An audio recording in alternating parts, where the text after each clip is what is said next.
नमस्ते, अभिवादन आपका इनोसेंट इन्वेस्टर के इस नए वीडियो में आपके लिए डिस्क्लेमर, उसके बाद यस बैंक की बात करनी है। और आगे बढ़ने से पहले आपसे एक चीज़ कहता हूँ कि इस दुनिया में दो सुख सबसे बड़े हैं। पहली चीज़ चैन की नींद आनी चाहिए और दूसरी चीज़ बढ़ने वाला स्टॉक चाहिए। अब आप कहेंगे मैं ये क्या बातें बोल रहा हूँ। देखो, ज़िंदगी में काम ऐसा करो कि चैन की नींद से सो सको, और दूसरी चीज़ स्टॉक ऐसा खरीदो जो ऊपर जाता रहे, नीचे ना आए। क्या दोनों पॉसिबिलिटी है? कुछ भी कर डालो ज़िंदगी में, चैन की नींद मिलना बहुत बहुत मुश्किल है। 99% लोग उसके हकदार होते ही नहीं हैं। जो 1% हैं उन्हीं को खैर मिलती भी है चैन की नींद। आगे बढ़ते हैं, स्टॉक मार्केट की बात करते हैं। यहाँ पर क्या आप कोई स्टॉक ऐसा चूज कर सकते हो जो ऊपर ही ऊपर जाता रहे? रुचि सोया सब नहीं होते। खैर, रुचि सोया लिया किसने था? वो कहते हैं ना, एक कहावत है कि जंगल में मोर नाचा किसने देखा। तो हम लोगों ने देखा है खैर, नाचते हुए मोर को। मोर नाच रहा था, हमने देखा भी, लेकिन हम वो लुत्फ़ नहीं उठा पाए। देख लिए लेकिन हमें लुत्फ़ नहीं मिला क्योंकि हमारे पास कुछ था नहीं। मतलब देखने वाली आंखें जो थी वो आधी अधूरी थी, हमारे पास स्टॉक नहीं था। बस यही आपको समझाना चाहते हैं। अब बात करेंगे यस बैंक की। ठीक, इतनी देर आपको मैंने ब्रह्म ज्ञान दिया, इस ब्रह्म ज्ञान को कॉपी किताब में नोट कर लीजिएगा। ठीक, यस बैंक की बात इसलिए हो रही क्योंकि क्वेरी ये आती है कि बाज़ार फ्लैट है, यस बैंक गिर क्यों रहा है। वो भी एक्सप्लेन कर देते हैं। उससे पहले एक खबर आपसे शेयर करनी है। बीएससी ने यस बैंक के साथ हाथ मिलाया है। Empower SMEs. एसएमईज़ क्या होते हैं? स्मॉल मीडियम एंटरप्राइजेस होते हैं। अब ये छोटे बिजनेसेस होते हैं। पहली चीज़ मैं आपको समझा देता हूँ कि बीएससी और एनएससी का एसएमईज़ से क्या नाता है। देखो, जब एसएमईज़ को पैसा चाहिए होता है, जैसे नॉर्मली मार्केट में आईपीओज आते हैं ना, ऐसे ही बीएससी और एनएससी में एक एसएमई प्लेटफॉर्म है जहाँ पर ये लोग बाज़ार से पैसा उठाते हैं, लोग देते हैं कंपनियों को, जिनको जिस जिस कंपनी पे ट्रस्ट होता है। बिल्कुल सेम आईपीओ जैसा कॉन्सेप्ट है।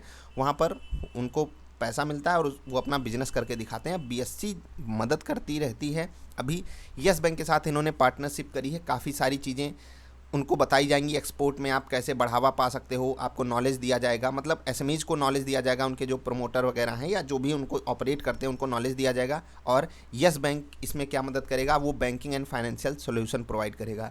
तो अगर इस चीज़ को आप पॉजिटिव और निगेटिव के सेंस में देखना चाहो तो ये इंडिया के लिए पॉजिटिव है, एसएमईज़ के लिए पॉजिटिव है, और यस बैंक के लिए भी पॉजिटिव है कि वो एजुकेशन के साथ साथ अपना बिजनेस भी कर रहे हैं, जो कि एक बहुत अच्छी चीज़ मानी जाती है। किसी भी सेगमेंट में आप हों, अगर आप लोगों को कुछ प्रोवाइड करके अपना बिजनेस कर रहे हो तो वो उससे बेस्ट कोई तरीका है नहीं।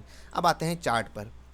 क्वेश्चन ये आता है कि पूरी बाज़ार ऊपर जाएगी तो ये ऊपर जाने की काबिलियत है नहीं इसमें, और जब बाज़ार फ्लैट रहेगी तो भी गिरेगा, बाज़ार नेगेटिव रहेगी तो भी गिरेगा, कभी कभी बाज़ार पॉजिटिव रहती है तो भी ये गिरता रहता है। तो ऐसा क्यों हो जाता है यस बैंक के केस में?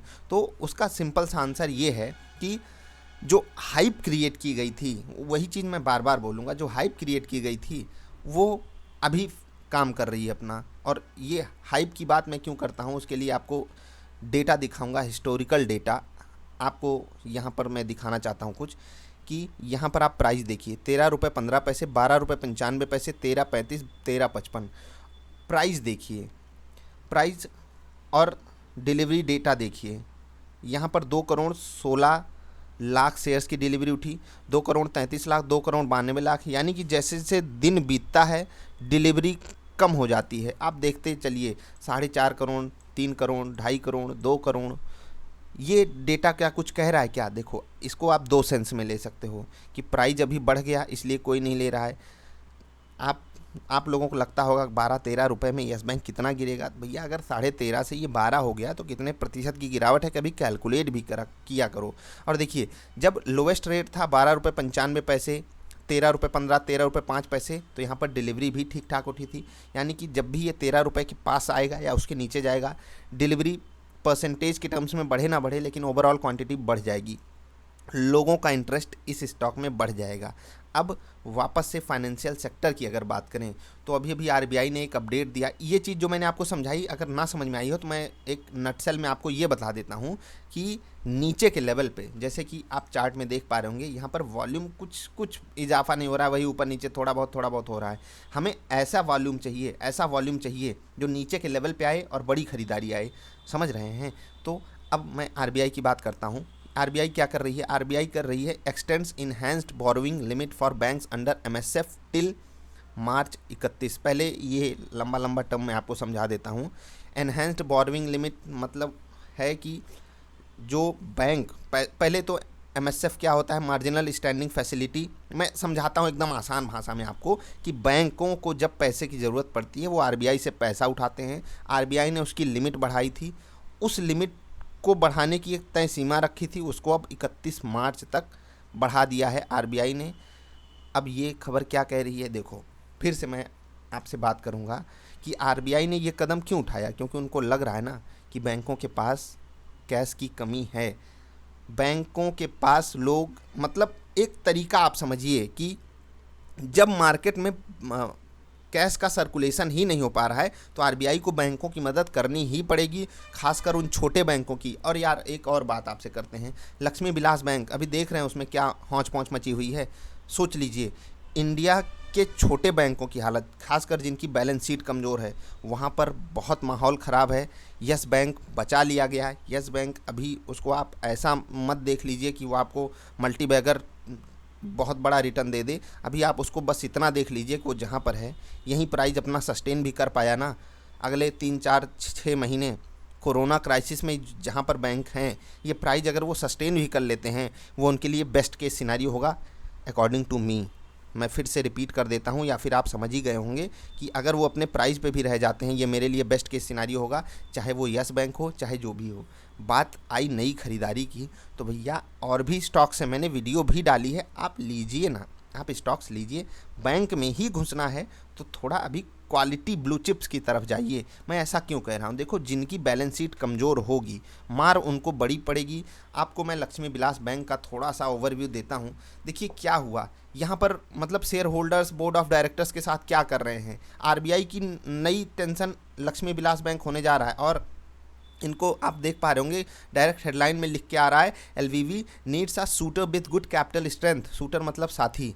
अब गुड कैपिटल स्ट्रेंथ मतलब अब या तो इनका मर्जर कहीं ना कहीं करा दिया जाए क्योंकि ये अकेले चलने लायक अब बचे नहीं हैं, ये दिव्यांगजन बन चुके हैं। खैर अब इनको क्या करना चाहिए, आरबीआई जो भी करे वो हम आपको समझाएंगे जब भी वीडियो बनाएंगे, लेकिन यस बैंक के केस में आप उसको अगर जोड़ने की कोशिश करेंगे तो वो ये है कि इस वक्त अगर बैंक अपने आप को जहाँ है वहीं सस्टेन भी करा पाता है वो उसके लिए बेस्ट केस सिनेरियो होगा। आई होप आपको चीज़ें समझ में आई होंगी।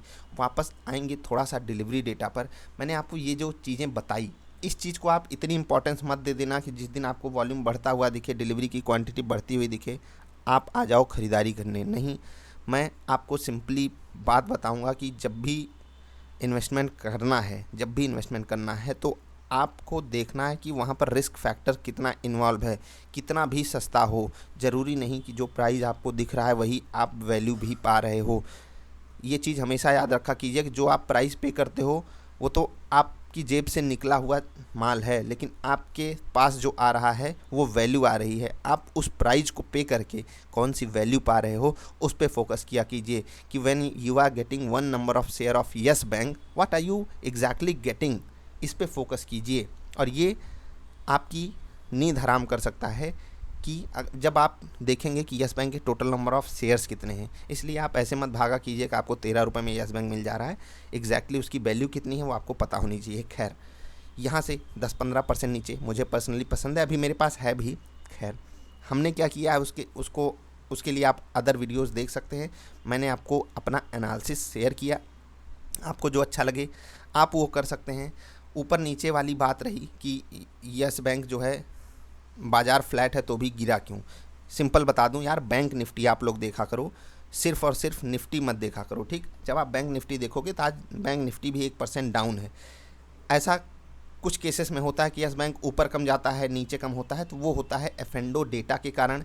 जो स्टॉक्स एफ&ओ में ट्रेड करते हैं वहाँ पर शॉर्ट कवरिंग होती है, लॉन्ग अनवाइडिंग होती है। शॉर्ट कवरिंग मतलब आप इतना समझिए कि जो स्टॉक्स एफ&ओ में होते हैं वहाँ पर थोड़ा मूवमेंट थोड़ा बड़ा आता है। ठीक, यस बैंक के केस में है कि उनको रियल बायर्स चाहिए, लेकिन अदर स्टॉक्स जो बैंकिंग में हैं, जो एफएनडो में हैं, वहाँ पर क्या होगा कि जो सेलर्स हैं उनको बायर्स बनना पड़ता है मजबूरी में, जिसको शॉर्ट कवरिंग कहा जाता है। ये सब चीज़ें कभी आपको और समझाएंगे, बस इतना समझ लीजिए कि समय दीजिए यार, थोड़ा सांस लीजिए, स्थिरता से बैठिए, अच्छे स्टॉक्स को चूज कीजिए।